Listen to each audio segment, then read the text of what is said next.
ahead and we'll go ahead and just jump right into it. Good afternoon. My name is Niles Davis. I am one of the assistant principals at the Visor Center, specifically supporting the ADAPT program. We're glad that you are with us for this second Parent Academy meeting. We definitely are glad that we have a good variety of programs that are represented here also. So I did just want to share a couple of announcements, just general school announcements. The first one is that if any of you all are interested in serving on our school council as a member, please email me or email our principal. Her name is Kim Mankin. She's on the call with us as well. We have a couple more people that are coming. Just email. You can email me, Niles, Niles .Davis. What I'll actually do is once we get started, I'll put my email and then Ms. Mankin's email, who's our principal, is heading up our school council. We need one parent to serve on the school council. So if you are interested in that, email and we can share some more information and details on that. The next announcement is an exciting one coming up on Tuesday, this coming Tuesday, September 21st from 6 to 7 p.m. We are hosting our curriculum night. So that is going to be here at Visor Center. And then for anyone who is not able to come at that time, we are going to have a virtual option that we're going to record and make available as well. So at this point, I'm going to go ahead and turn it over to our facilitators for today, Ms. Pamela Jemerson, who is our social worker, and Ms. Leslie Visor, who is our counselor. I'm going to go ahead and turn it over to them, and they're going to share some timely information on some health resources. So, ladies, I'll go ahead and turn it over to you. Thank you, Mr. Davis. We are excited to be here this afternoon to talk to you and present some information that's going to help in supporting your children. So we thank you for taking your time out of your afternoon to actually join us. Okay, technical difficulties already.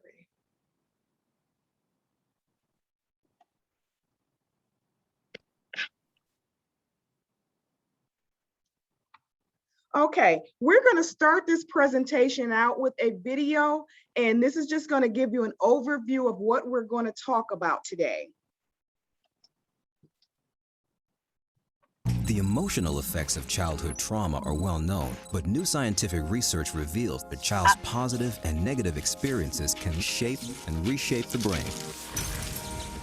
Research suggests that the more a child witnesses violence, the more neural connections are created in regions of the brain that involve fear, anxiety, and impulsiveness, while fewer are created in regions that involve reasoning, planning, and behavioral control. The good news is the young brain is malleable or plastic, and fostering stable, supportive relationships can prevent or help reverse this damage, resulting in lifelong benefits for the child's learning, behavior, and overall health. So how can you help a child in your life? Just remember these 5 healing gestures. Celebrate them with a compliment or by applauding their efforts. Comfort them by staying calm and patient. Listen to them and show an interest in their passions. Collaborate with them by asking their opinions. And inspire them with new ideas. With these everyday gestures, you can help a child look forward to a bright future.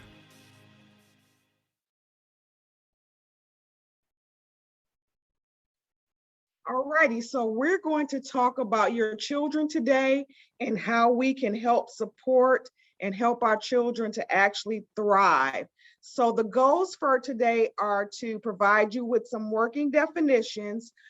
People often interchange definitions, so we want to give you a clear understanding of trauma, mental health, grief, and mental illness. We're going to give you some helpful information on regarding how to help care for your children. We're going to provide you some support and hope, and also give you some resources and ideas that you can help in building your actual toolbox. We're going to start with a discussion about trauma. As you recall, the video talked about ways to help your children. And so we want to talk a little bit about what trauma means and what trauma does so that you are able to assist your child and or children. So we're going to start out with what is trauma?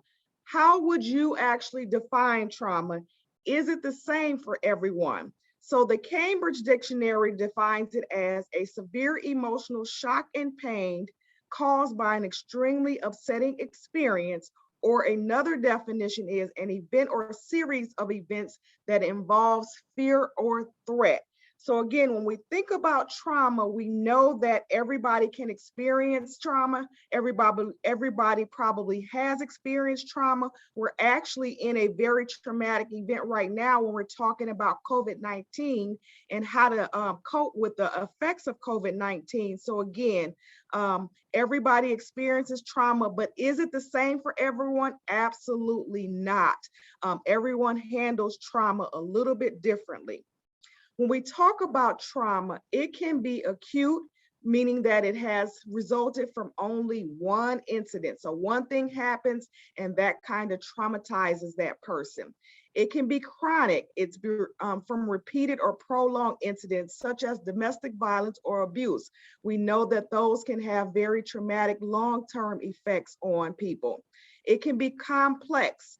From a variety of traumatic events. So you may have experienced something that's very personal to you, something that's very invasive, and that can be traumatic, as well as historical things can be traumatic, such as slavery, Holocaust, or things that have happened in the Native American culture. When we look at trauma, we also want to look at what are the sources. Believe it or not, there are several sources of trauma, and I'm sure each person on this Zoom call has experienced at least one of these sources. I'm not going to read this to you, but some of the ones that stand out would be poverty or moving to another country or city, assault, homelessness, something medical, abuse or neglect. Again, those are all sources of trauma that can affect each individual person and or child as they are dealing with those traumatic events. Some of the effects when we talk about trauma, no two people are the same, but the effects are based on these 5 things: on duration, on age, on severity, on frequency, and the injury. Remembering again that the trauma will affect each person differently, and it also will depend on how long you've been exposed to the trauma, your age, how severe it was to you, and how frequent it happened, and were there any injuries that resulted from that trauma. When we talk about trauma, it can also cause abuse, it can cause stress, it can cause sickness, it can cause economic hardship, homelessness, grief or death, isolation, and fear. Again, trauma can cause you to have some of these exact effects. So when we look at children, we talk about developmental trauma, and we look at the child's biological, emotional, cognitive, and social development. So depending on when that trauma happened, it also can affect that child's brain development, their memory, their narrative, their ability to deal with things, as well as how they recover from the actual trauma. Remembering that the trauma can affect the growth of a child, and it can affect all of those areas: the biological, the emotional, the cognitive, and the actual social development of each child. So we want to keep that in mind. If a child has experienced some type of trauma, their development may be stagnated because of that trauma, and it may have caused some of the development to stop or to actually slow down. So we want to, one, be honest about trauma, because it'll help us to deal with the child, as well as figure out what resources or what supports may be available to help deal with that actual child. Some of the things that happen when children have trauma, and especially when we're talking about COVID-19, remembering again that people react differently. Some people can't sleep, some are unable to trust, some are struggle with school and homework. As you can see, there are a list of variety of reactions that happen, which can be different for each person. So as we are dealing with COVID-19, I'm sure that you can relate to some of these things that are happening in your own life, and just think about this in terms of happening in the life and mind of an actual child. And so we want to look at what are these reactions to trauma that children may be having? What are reactions to COVID-19? And again, how can we support some of these reactions that are happening to our children at this point?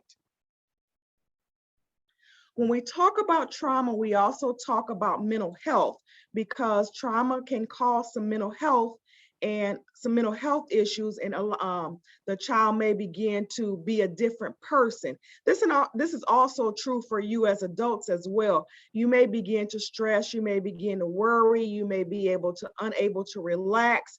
Again, trauma affects your mental health, and it can make you anxious, it can make you fearful, it can make you tired, and it can make you stressed. Remembering that not everybody will have these same effects, and not everybody will handle them the same. Every person will be different when we talk about the effects of trauma.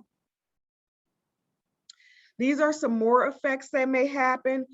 It may actually make you feel depressed. It may make you feel angry. It may make you act out. Same things go for your children. So these are the things that we want you to think about and keep in mind as you and your children are navigating today and life and COVID and everything that's going on right now. All righty, so right now I am going to do a few survey questions, and this is not a test, it's just a quiz for us to kind of see if you've captured what we're actually talking about. I'm gonna do a few of these throughout this presentation. We ask for your full participation. We're not gonna call anybody out about any answers. Actually, we won't even see who answered which question, right or wrong, but there will be a poll at the end that will tell us the results to make sure that we have captured the information correctly. All right, so I'm going to launch poll 1. There are 2 questions, and if you will go ahead and answer those 2 questions for us.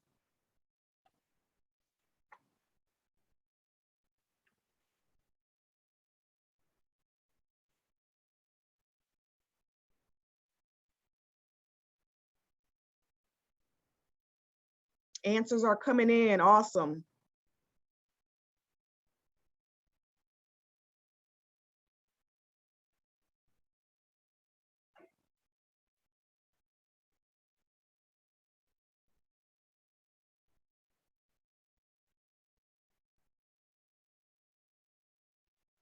All righty, we have, I think, 11 people that answered. Thank you so much for that. We are going to share the results with you and talk about those answers. So a pandemic can cause trauma, definitely. And thank you guys, 100% of you got that one correctly. When we talk about trauma, trauma can be acute, single, chronic, or all of the above. And the actual answer is all of the above. And that was a trick question because I actually didn't cover that. I wanted to see if you guys knew that answer ahead of time. But again, you did a wonderful job, and it is all of the above. Trauma can be from all of the above. At this time, I am going to turn it over to Leslie Visor, and Ms. Visor is going to talk to you about grief. Ms. Jemerson. Yes. May I ask a question? Sure. Well, can you recommend some techniques? Sometimes my daughter, she'll have a emotional event, maybe like a crying spell, and yes. It's hard for her to communicate to myself and my wife as to what brought it on. Yeah. You know, she'll just say maybe sad or something. So is there, some techniques that we can use to kind of get to the root of certain things? Because we can tell sometimes by her facial expressions, that maybe something's going on, but it's just hard for her to communicate exactly what brought certain things on. Yes, so I'm going to end this presentation with a few strategies. And then I certainly, if those are not helpful, I'll be glad to talk to you offline as well to help with some specific strategies for your child. Okay. All right, Ms. Visor.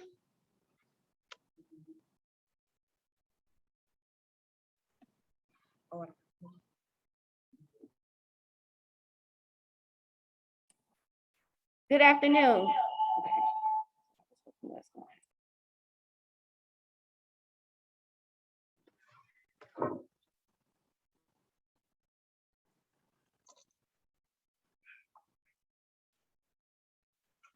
So good afternoon. I'm Ms. Visor. Can you guys all hear me?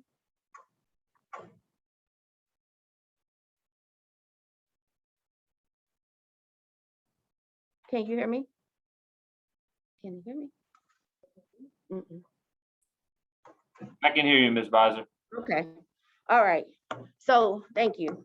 So as Ms. Jemerson spoke about, she talked about just different strategies that you could use for mental health. And so what I want to be speak to you guys about is just talking about tips for speaking with your child when you're talking about coping with grief, loss, and death. And that's kind of been a lot kind of going on as we've been enduring our pandemic. Okay. How do you make it go?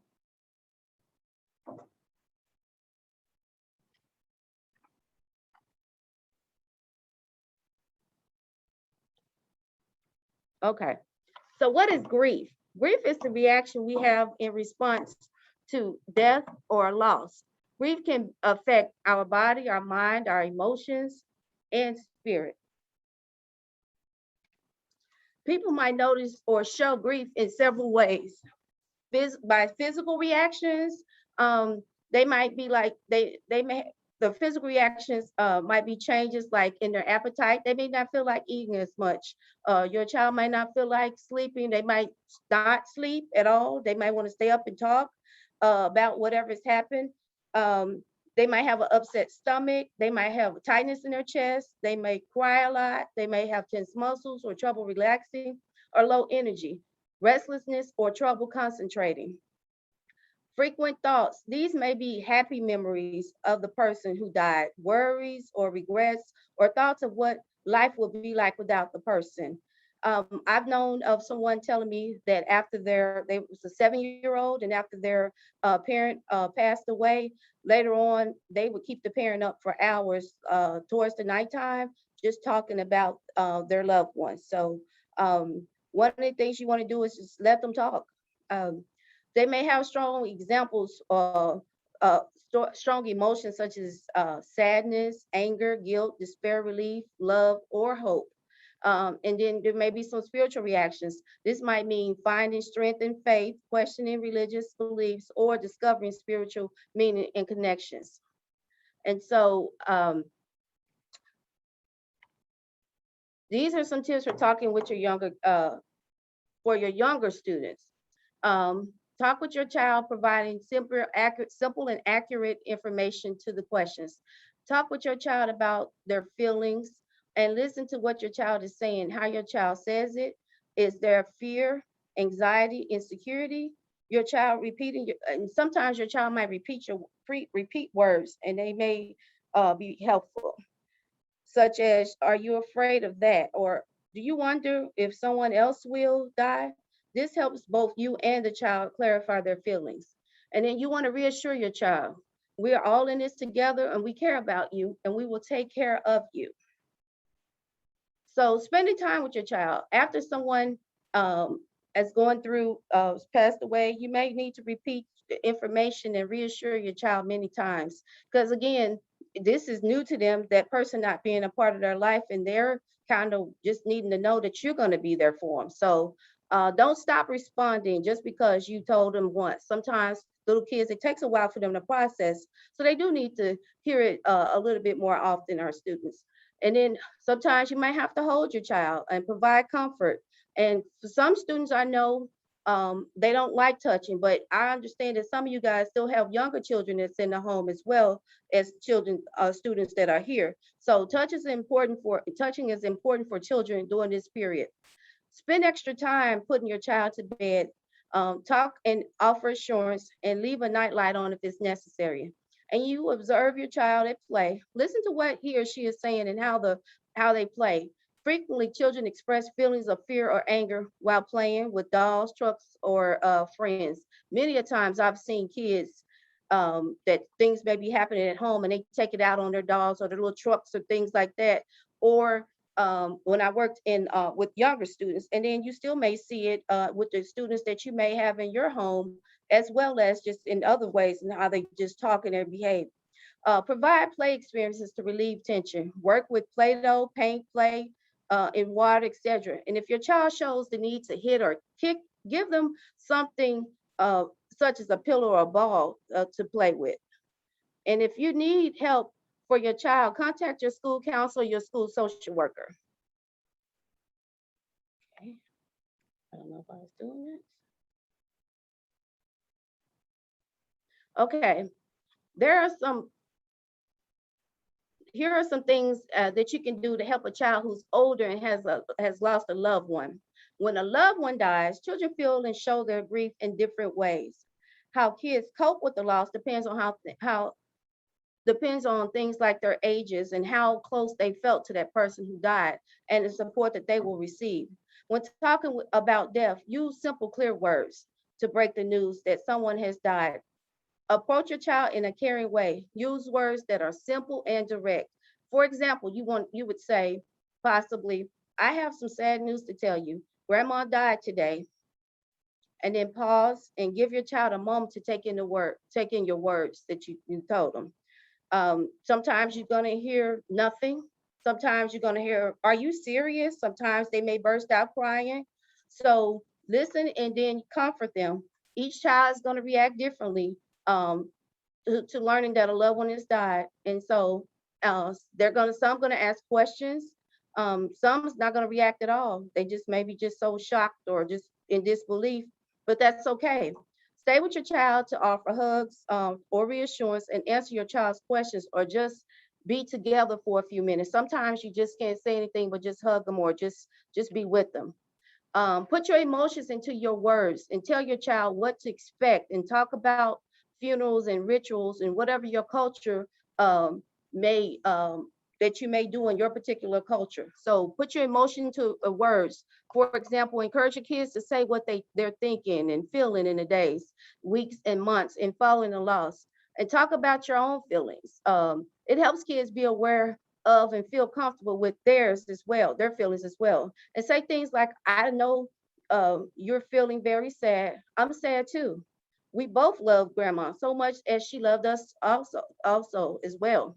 Tell your child what to expect. If the death of a loved one means changes in your child's life, head off any worries or fears by explaining that what will happen. For example, Aunt Sarah will pick you up from school like grandma used to, or I need to stay with grandpa for a few days. That means you and dad will be home taking care of each other. But I'll talk to you every day and be back on Sunday. Sometimes kids need to know that even though things have changed with them losing the loved one, they're still going to be taken care of. And the routine may change a little bit, but we're still going to try to stick to the routine as much as possible.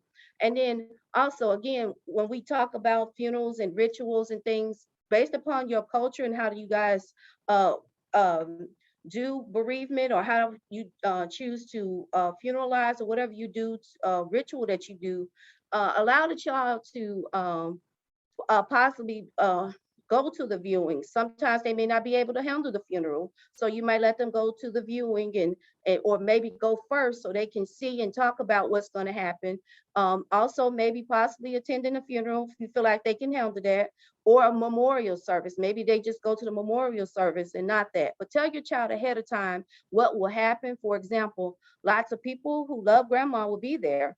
People will say things like, I'm sorry for your loss, or my condolences. Those are polite and kind things to say to a family at a funeral. And so we can say thank you or thanks for coming. You can stay near me and hold my hand if you want.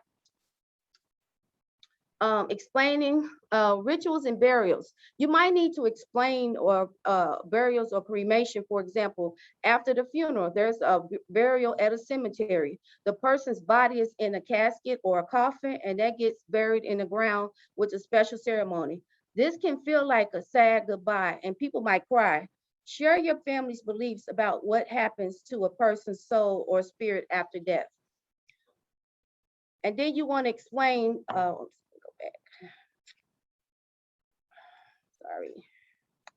And then you want to explain what happens after after the service. So you want to show that you want to let them know that the people will feel better. That, for example, we're all going to eat together, and people will laugh and talk and hug more, and focus on the happy memories that grandma and the good feelings about it, and that they will eventually feel better. Okay. Give your child a role in helping your child or the person. So when we're having when someone passes away, let them have some kind of role, possibly in getting them used to what's kind of going on. So a small role would be like emotional situations, such as like a memorial service, letting them be able to get up, and if they would like to say something, or you might let them read a poem, pick a song to be played, or gather some photos or displays, or make something just in honor of that person. And let kids decide if they want to take part and how. Some kids may not want to go to the service, or they may want to just help you get the service together. And then help your child remember the person. In the days and weeks ahead, encourage your child to draw pictures or write down favorite stories of their loved one. Sometimes with our students, when we have, when they come and they let us know, we make books, we make memory books. And our parents sometimes work with me. I'll get the book started and we'll send it home, and then they'll add the pictures. So when they do start to feel sad, they have something to look at too. Sometimes, we have obituaries. Some kids use those, but this is something for them, the book that they can make sometimes, just that they can keep for them as well. And then also we want to show and recall happy memories and with grief and positive feelings. And then comfort and reassure your child. Respond to the emotions with comfort and reassurance. Notice if your child seems sad, worried, upset in other ways, ask about the feelings and listen. And let your child know that it takes time to feel better after a loved one dies. Some kids may temporarily have trouble concentrating or sleeping, or have fears or worries. Support groups and counseling can help kids who need more support. And as Ms. Jemerson mentioned, we are going to provide you with some resources when we finish this presentation. So just stick around just for a little bit longer, and then help your child feel better. Provide the comfort your child needs, but don't dwell on sad feelings. After a few minutes of talking and listening, shift to an activity or a topic that helps your child feel a little better, and play or make art or cook somewhere together. So sometimes they may get to talking about it, and of course you don't want to cut them off, but then move to something else that may get their attention off of it, and move. But certainly hear them out first. And give your child time to heal from the loss. Grief is a process that happens over time. So be sure to have ongoing conversations to see how your child is feeling and doing. Healing doesn't mean forgetting about the loved one. We want to reassure the student. It just means remembering the person with love and letting love memories stir good feelings that support us as we go and enjoy life. So moving on, after we've had death, we talk about now grieving, the grieving process. Grief is a reaction to loss, but it's also the name we give to the process of coping with the loss of someone who has died. Grief is a healthy process of feeling comforted, coming to terms with the loss, and finding ways to adapt. Getting over grief doesn't mean forgetting about a person who has died. Healthy grief is about finding ways to remember loved ones and adjusting to life without them being present. People often experience grief reactions in waves that comes and go. Often grief is most intense soon after someone has died, but people don't feel their grief right away. They feel numbness, shock, or disbelief. It can take time for the reality to sink in that the person is gone. grief rituals, as we talked again about the family gatherings and how to help support and comfort people most affected by the loss. So these can help get you through the first days after the death and honor the person who's died. So people spend time together and talking and sharing the memories.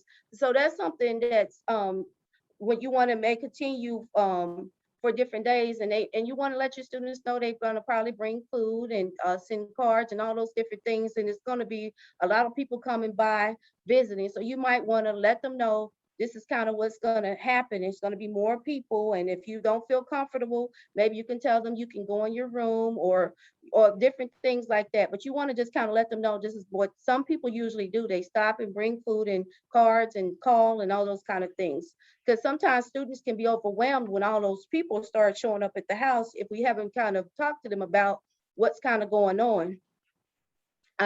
Show emotions and grief of the grief process. Many times people show their emotions during this time by crying, and sometimes they can be shocked and all those different things. And people might smile and talk with others at funerals as if nothing has happened. That's something else you may want to speak with your students about. Just let them know that you might see people, you may have been a person that in the service, you might have not showed any reaction, but it doesn't mean that you're not sad. So you might want to just remind them of that. And then being among other mourners can be a comfort, reminding us that some things will still be the same. And then also you can talk to them about with grief, how when the rituals end, some people might think they should be over their grief, but often the grief process is just beginning. People may go back to their normal activities, but find it hard to put their heart into everyday things. Although they may not talk about their loss as much, the grieving process continues. And this is the biggest thing. If we don't take anything out of this, I just wanted to reiterate that when the rituals are over, the burial is over, some people think you're just supposed to get over it, and then move on. It's been, sometimes 2 months, 3 months, but you want to make sure that you want to understand and be sensitive that just because the ritual is over doesn't mean the person that's grieving hasn't stopped in that regards. Feeling better in the grieving process, the length. If someone has died, it's natural to keep having feelings and questions for a while. It's also natural to feel a bit better. A lot depends on how a loss affects your life. It's okay to feel grief for days, weeks, or even longer. How intensely you feel grief can be related to things like whether the loss was sudden or unexpected or expected, or how close you felt to the person who died. Every person and situation is different. Feeling better usually happens gradually. At times, it might feel like you'll never recover. The grieving process takes time, and grief can be more intense at sometimes than others. As time goes on, reminders of the person who has died can intensify feelings of grief. And at other times, it may feel as if grief is in the background of your normal activities and not on your mind at all times. As you do things, you enjoy spending time with people you feel good around. You can help yourself feel better. Grief has its own pace. Um, every situation is different, and how much grief you feel or how long it lasts is a measure of how important a person was to you. Isn't a measure of how important. So let me read that again. How much grief you feel, or how long it lasts isn't a measure of how important a person was to you. So just because some people are able to move on faster than others and move on, not necessarily forgetting, but maybe they're able to recover and go into normal life, doesn't mean that they didn't suffer a loss as well. Some people just are able to cope differently, and we cope differently. And these are just a few suggestions. Take a breath. It's a lot when you're going through grief and loss. Reduce the sense of threat. Help children verbalize their feelings. Role model the correct behavior. Sometimes we have to get ourselves together before we can even begin to talk to the child. And if you're emotional and you're breaking down, maybe you might just want to wait for a little while before you go and try to comfort your student. And it's again okay to show your feelings, but we want to show the students also, or your child, ways to the correct way to behave. And you want to set routines. Sometimes the routines are going to be disrupted because of just a lot that's going on in planning and or even after it's all happened. So you want to try to keep the routines, especially just like what which we're going to talk about with like sleeping or whatever is much, getting them to school or out to school or just different things. When you eat, you want to just keep it as much as you can to the same, because we all know our kids here, our kids here have a horrible time and with adjusting, and just us as well. Sometimes we have a hard time with adjusting to new things. So we want to keep the routines the same, and we want to acknowledge their feelings and emotions, and we want to encourage the positive self-talk, and you want to use discipline without shaming, and then ask for help when needed, and then the more importantly, you want to connect with others. And so as Miss Jemerson has spoke about, she talked about talked about trauma, and so you want to tap in about your own trauma and anxiety, about what's kind of going on with you, and regulating yourself so that you are okay to be able to be in the presence, of with your child. Because our kids, we feel off, we as kids, and as we look at our parents, and we kind of go from however our parents are behaving, and we kind of take cue from that. So if you're calm, they're calm most of the times. If you're upset, they're upset. And then you also want to collaborate with your teachers, and with your school staff, or whomever you can, etc., as well as with people out in the community. You want to provide encouragement, and don't react to behaviors like overreacting. Just kind of remain calm. Communicate, correct false information. Like students may have heard different things, so you want to make sure that you encourage that they communicate. And if something they heard is not correct, you want to make sure you give them the correct information. And don't take their behavior personal. Sometimes when a lot of things are going on with stress and everything is going on, our voice may get a little higher, or we might snap, or cut someone off real quickly, or they may have tantrums, or close the door, or might not want to talk at all. So don't take it personal. Just understand they're going through just like you're going through, and then educate, and and not humiliate, and then encourage the questions from your students. And then you want to find support in expressing your feelings. So you want to help yourself, and if you're grieving, it can help to express your feelings and get support as well. And you want to take care of yourself and find meaning in the experience. So you can express your feelings and support. Well, right now I'm struggling too, and so I just need someone to just kind of help me. And it's okay as parents to acknowledge that, because it's rough, especially if you lose your in this case, as an example, it was a grandmother, so it may have been your mother, or it could be your father or anyone else. So it's okay to say that I'm struggling too, and so express your feelings and find support, someone that can help lift you up and speak into you as you try to pour into your students and your kids. Take a moment to notice how you've been feeling and reacting, and try to put it into words and write about it. Sometimes you don't feel like talking, but sometimes we might want to write about our feelings in ways that you react to grief. And notice how it feels, and think about and write about it, write your experience. And then think of someone you can share your feelings with, someone who will listen and understand. And then find time to talk to that person about what you're going through and how the loss is affecting you. And notice how you feel after sharing and talking. Do you feel better that you kind of share with someone kind of what you're going through, and they may be able to relate and also kind of let you know what's going on or how they dealt with things. And sometimes they just listen. And so we can learn a lot from the person in our lives, even when you don't feel like talking. It can help just to be with others who also love the person who died. And when family and friends get together, it helps people to feel less stressed about the situation, and especially in the first days and weeks of the grief. So the coming together and then getting support with others is helpful. And that's a lot of times when a lot of the family members come together, it's really helpful sometimes, because you start talking about, you remember when this person and the fun things and all those kind of things. So it is sometimes helpful for some people to have other people to get involved in the family.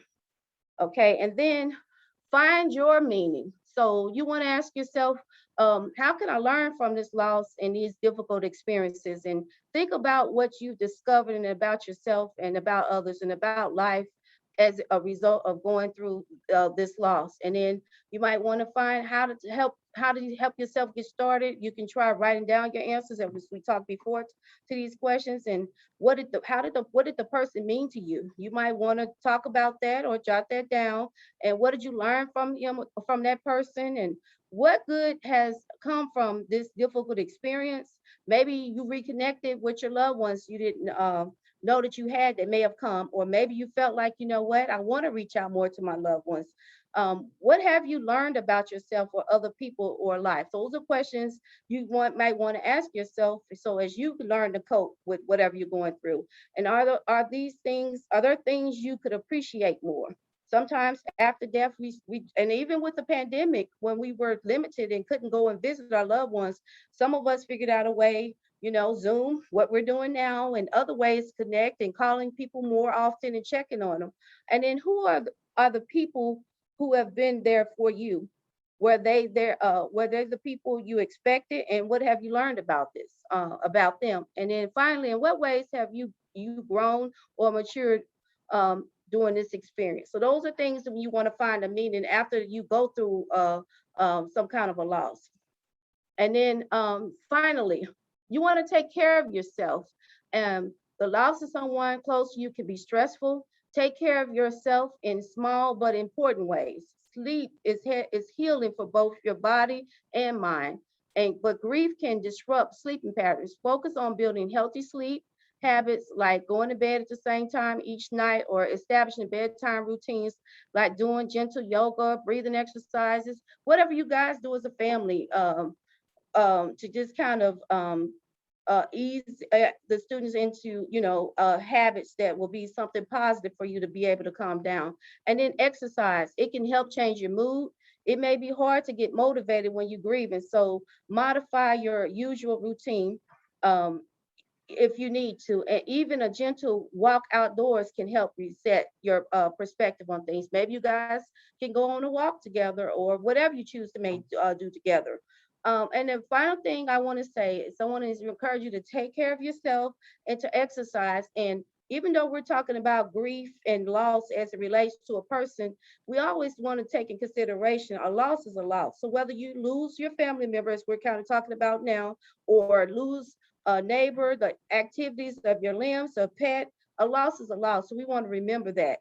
And so right now, I thank you for your attention. I'm going to turn you back over to Ms. Jemerson, and we thank you for your time. All righty, we're going to move into our next survey questions. I'm going to put this poll up really quick for you guys. I know that's a lot of heavy information that you just received, so let's go ahead and answer those two questions for me.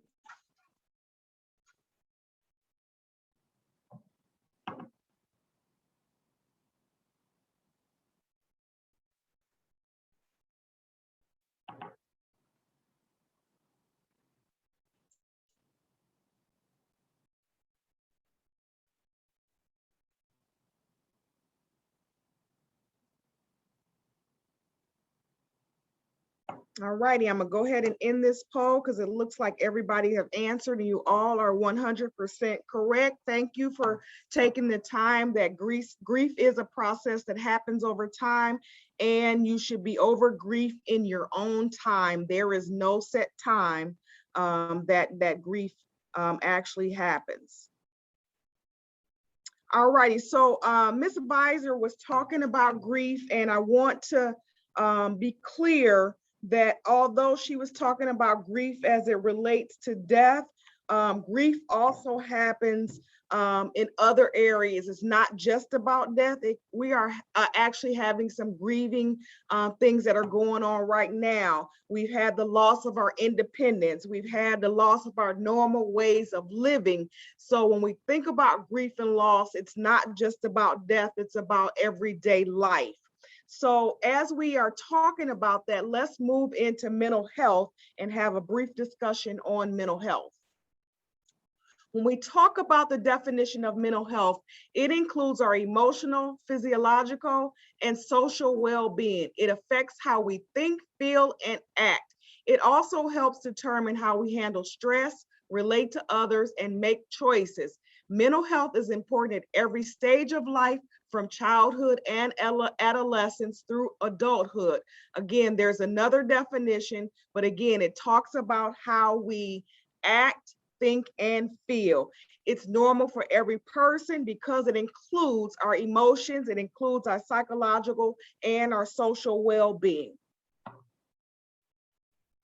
There is a distinct difference between mental health and mental illness. And so that's why I wanted to give you guys a definition of mental illness. A mental illness is a condition that affects a person's thinking, feeling, behavior, or mood. It can also be called a mental health disorder, which affects your mood, thinking, and behavior. So whereas mental illness is about how you think, act, and feel, the mental illness is a condition that is going to affect how you think, feel, and your actual behavior. When we talk about mental health and mental illness, one of the biggest factors that can affect both of those is stress.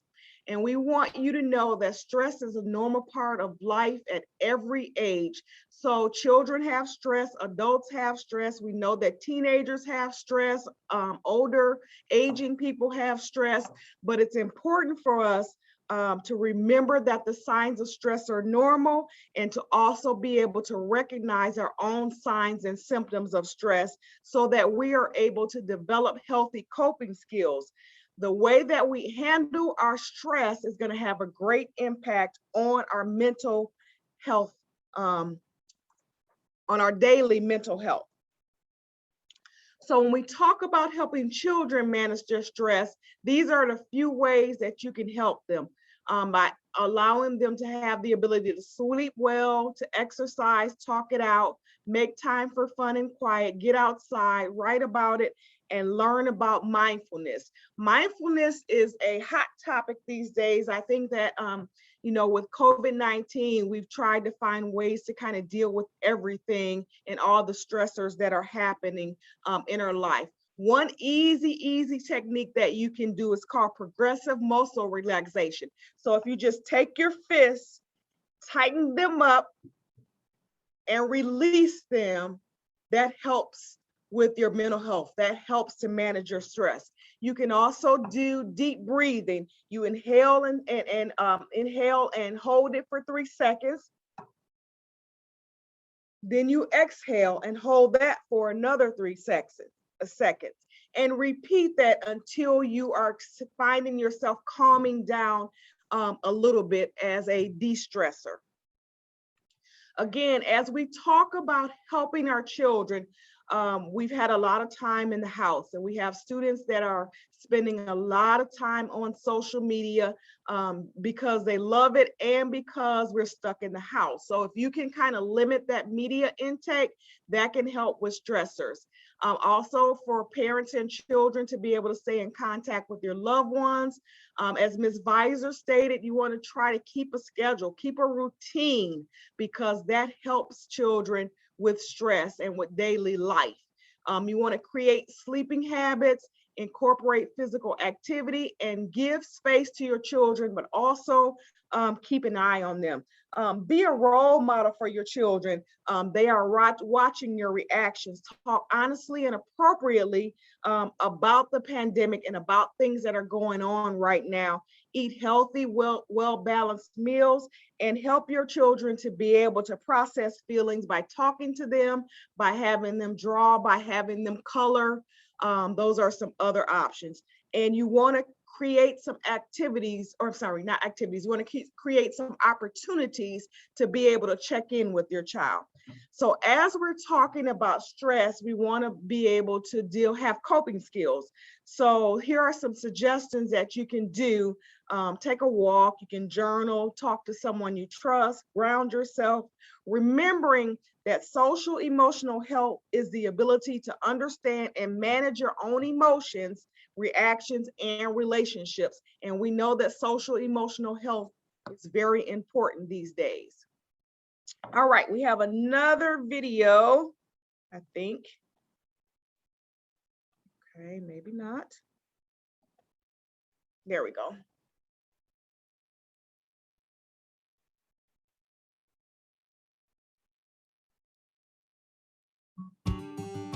Going to help you understand how you can help your child or someone else that is in need of support. This film is about mental health, talking about it and listening to others. Mental health is about our feelings, our thinking, our emotions, and our moods. Everybody knows how to look after physical health, but looking after our mental health is just as important because you can't see it, you need to talk about it. Good morning, Afia. Good morning, Miss. Good morning, Kai. Good morning, Miss. Good morning, Jack. Good morning, Miss. Good morning, Alex. Good morning, Miss. Good morning, Sid. Good morning, Miss. Good morning, Sophie. Good morning, Miss. Good morning, Jay. Good morning, Miss. This film is all about Jay and us. We're her friends. We're all 10 or 11 years old. All in the same school, live in the same area, but we're all very different to each other. We all have different feelings every day. They come and go. We can feel excited, Silly, angry, nervous, grumpy, confused, lonely, happy, confident. These are small feelings that we all have every day. What can we do when small feelings are bothering us? I like KFC, or I like going in the bath. I would probably write it down. You'll feel it's out of you and on the paper. I usually read a book, so I can just escape into the book and then my worries are behind me. When I feel stressed, I usually just turn the shower on and sing in the shower. Just like sit down and play on my favourite video game, really. You could count until you don't feel stressed. Sometimes we can have big feelings and they don't go away. Big feelings can affect our mental health. Big feelings can stop us getting on with our lives. They can change how well we feel, how we behave, how we see the world, and how we get on with other people. Some of Jay's feelings stayed too long, and they got too big for her to manage on her own. What's wrong with Jay? She's usually mature and good at getting her work done. How are big feelings affecting Jay? Am I in a jungle? Am I in the sea? My head is going crazy. Will you come and save me? My tummy hurts. I can't get to sleep at night. I can't concentrate at school. It feels like I have a volcano inside of me getting hotter and hotter. Sometimes it might help to talk to someone about our feelings, but it can be hard to find the right person. Do you think your mum might know something's wrong? My mum has her own problems. She's not very well. I've been looking after her. What about telling Miss Evelyn? She's always busy. What about your sister? I wanted to talk to her, but how could I say it? Sometimes it can be difficult to know what to say. Can I talk to you? I've been having a really hard time lately. Please help me, I'm really struggling. If someone wants to tell you something, how could you be a good listener? If you're listening to someone, you can lean forward or sit side by side. Make them feel comfortable. Always listen to them. Give them your time and attention. If you're a friend, you might not know what you could do, but you can help the person find an adult who can help. Let's see how Jay got on. Hi, I'm Jack. I don't go to school with Jay, but I go to swimming with Jay. It was me she decided to talk to, and I was worried about her. I told our coach because I thought she know the best thing to do. I can see now that my problems are too big for me to deal with on my own. Other people have ideas and experience. There are lots of choices. I just had to think it through. Talking to someone didn't magic all the bad things away, but it did start to help me to change things, and it was good not to feel I was on my own. I'm 11 years old, and I realized if I wanted things to get better, I just needed a bit of help. If your feelings are getting too big to cope with on your own, talking to someone you trust might really help.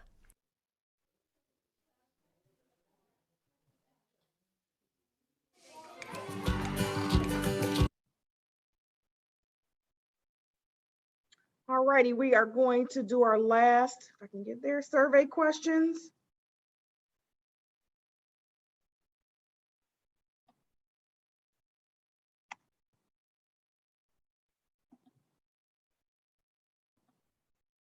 Okay, if you'll go ahead and answer these last two questions for me.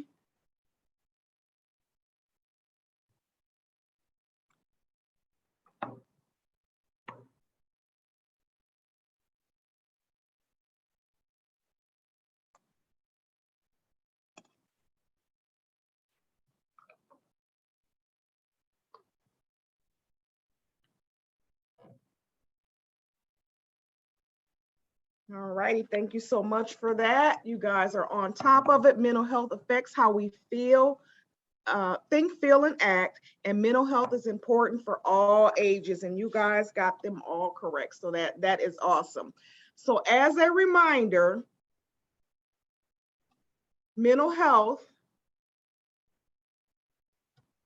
affects all of us, and we must take care of ourselves. Oops. All righty. It's important for us to take care of ourselves, to get the appropriate amount of sleep, as well as exercising can help.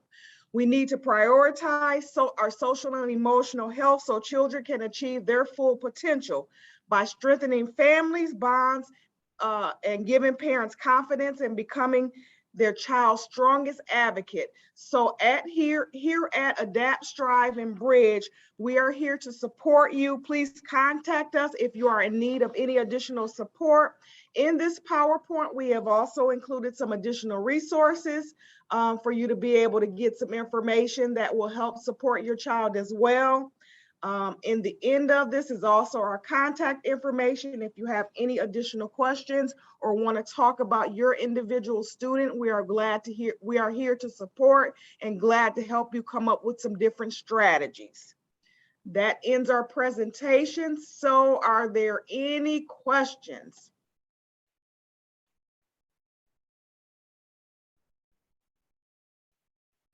All righty, I don't see anything in the chat either. Mr. Davis, I'm going to turn it back over to you. All right, thank you so much, Ms. Jemerson and Ms. Visor. I'll definitely give you a virtual round of applause. That was awesome. Some of the things that I took down, I was just taking some notes as you were sharing. You know, the information you shared on trauma, Ms. Jemerson, obviously that is, you know, something that is a reality for several of our students. And like you mentioned, just all of us, you know, even as adults, you know, deal with those things or are dealing with those things. So I think that was definitely important for you to bring that out. Ms. Visor talked about grief and how that impacts us, and of course impacts our students, our young adults, how they process, and then how they, you know, rebound from a loss. And then finally, the difference between mental health and mental illness, and then the supports that are there. So thank you both so much for sharing just some great information on this particular topic that is definitely relevant. I think especially right now as we're navigating the impact of COVID-19, you know, in 2021. So thank you all so much for that. We did record this as we did record the last Parent Academy session. I apologize. I had a hard time finding it, accessing the first one. So we do have both. We do have the first one. Of course, we're going to upload this one as well, so that if you are interested, in going back and, you know, watching the first one if you weren't able to be with us, or just going in and getting the resources that Ms. Jemerson and Ms. Visor shared at the end, or any of the presentation, you'll be able to do that. I did want to let you know, Ms. Mankin did have another meeting, our principal, so she did have to step out, but she did just want to say that she appreciates you all joining us today, and we hope that you will continue to do so. I am going to I did actually receive an email about the school council. So Ms. Davis, thank you so much for being willing to be our school council representative. And then the last piece I was just wanting to share is, again, September 21st, which is this coming Tuesday from 6 to 7, we'll have curriculum night. So please reach out if you do have any questions, concerns. I've seen, you know, so many times in the past and continuing to happen. Ms. Visor and Ms. Jemerson have done an incredible job of supporting our students and supporting our parents.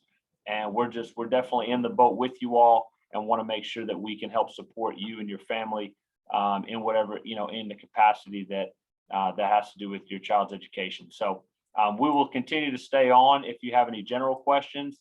But of course, I know there may be some individual questions that you just want to reach out to Ms. Jemerson or Ms. Visor. Ms. Visor is here in the building every day. Ms. Jemerson is with us every Wednesday as she supports, you know, other special entity schools as well. But, you know, we're just an email away, just a phone call away. If we can do anything to support you, please let us know.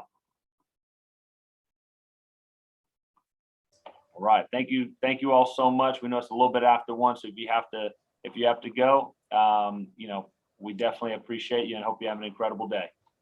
Mr. Davis, one Yes. question for you. Do you have Yes, any sir. quick stats on the Vice Center's COVID stat? Have you guys had any positives? So I can actually so we've been dealing with that. I will tell you this, not exact numbers, but I would say our students, our staff have done an incredible job of really making sure that students are, you know, are really making sure they're wearing their masks in school, making sure that we have, you know, we've been able to, you know, really keep students spaced out in the cafeterias. Just to let you know, and that's a great question, Mr. Davis. We have students that are spaced out there's one spot in between every student, and then no student is sitting directly across from another student in the cafeteria, just to mitigate there.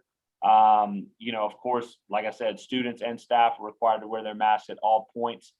We have had students that, you know, that if they are out for whatever reason, or if there are students who need to be quarantined, we do have a way to be able to support them between the ADAPT program, Bridge program, and Stride program. But I will say we've been extremely proud of, you know, of the staff and how they've really been supporting students. We've had very few students that have been out. Thank you. Absolutely. Absolutely. Miss Jemerson? Yes. I have one last question. Is a kid still, if he doesn't show you any feelings, anything at all, if he's still with it, like he still understand what's going on? Like, so as far as understanding, it's really going to depend on their capacity, but just because they don't show feelings does not mean that they're not grieving. Everybody handles grief in a different way, and we show it in a different way. The outwardly way that we expect is we expect to see people crying or being sad, but there may be other things that child may be doing that's different or out of the ordinary for them, that they're grieving and showing different signs and symptoms. So it would be specific to the child. All right. Thank you so much. Wow.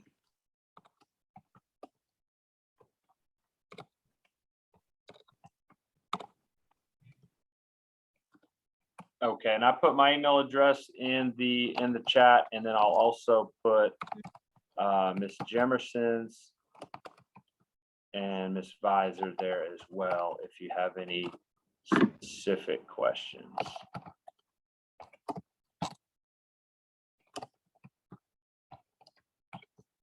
Mr. Davis, I don't know if it's gonna make a difference, but it's Pamela. Oh, I'm sorry. I'm Yeah. sorry about that. I Okay. don't know if Pam will come through.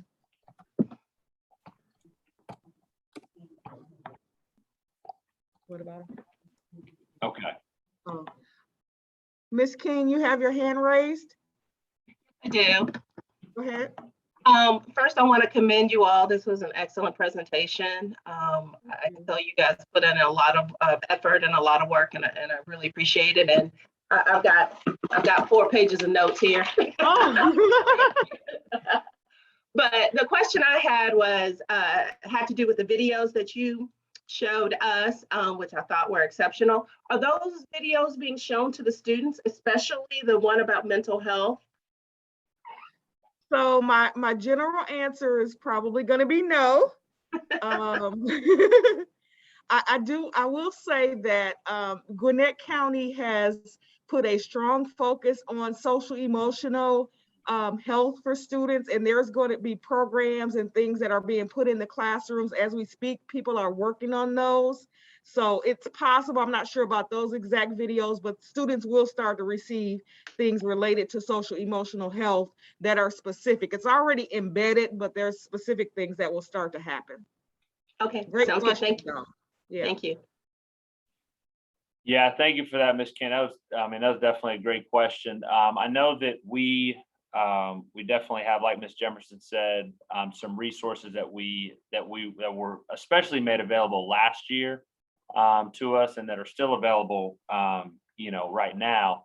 So we definitely know the importance of, making sure we can share these types of resources, and then in Adapt and Strive, and then Hope as well.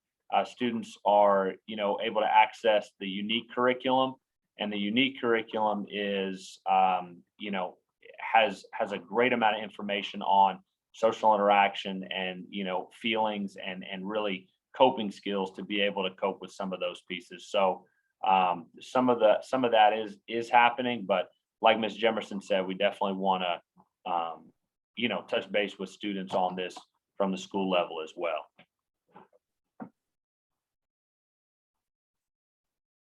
Right. Any other questions at all?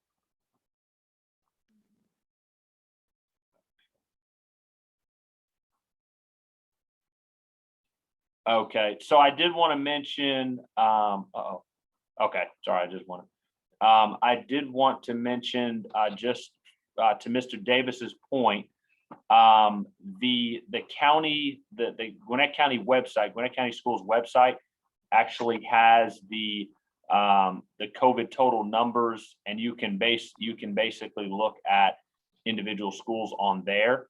So I did want to share that information with you. Yes, I've seen that, and I didn't, I wasn't able to find Vice Center particularly, so that's the reason. Okay. Yeah. Okay, let me get back to you about that, because that does surprise me. I think it's on there. Mr. Davis. Yeah, yes. Maybe I overlooked it. Ms. Robinson. Typically you have to scroll down because we're a special entity school, so we're not going to be clumped with a lot of the other schools. So we're usually found at the bottom of the list. It could also be attached to the high school list. But I looked at it today and it was there. So I think it's near the bottom though. Okay. Thank you so much, Ms. Robinson. You're welcome. All right. Any last questions at all? This is really a great meeting. We really appreciate your attendance and staying engaged. And again, just kudos to Ms. Visor and Ms. Jemerson for a wealth of information. Some polling questions. Just some great things that they were able to put together. So we will go ahead and end this meeting. At this point, I did want to share a couple more dates with you. Of course, when it comes to our next Parent Academy meeting, it actually happens to fall. Let me just double check this. It actually happens to fall on the next Digital Learning Day, which we may. How many of you all would you like to reschedule it being on the 20th, or would that work on a digital learning day? I think when we scheduled it early out, we may not have known that information, but if it doesn't make a difference either way, we'll go ahead and, based on a consensus of the group, we'll go ahead and keep it on the 20th. But that is, like I said, that is our next digital learning day, where students will be, of course, working from home. But wanted to make sure you had that information. And if no one, like I said, has any questions, we'll go ahead and end. And just please let us know, reach out if you have any questions or concerns or any kind of support. I would definitely vote to change it. To change it? Okay. Yeah. Okay. Just because it is a struggle sometimes to kind of get them online doing their own stuff, and then to kind of, also to work from home and everything. Right. So that's just my opinion though. Okay. Okay.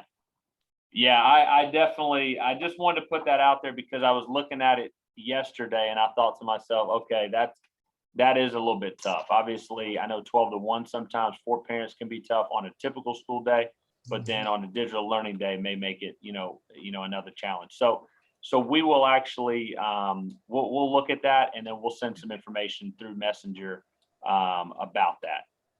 Thank you. All right, absolutely. All right, thank you all so much. Have an incredible day. You.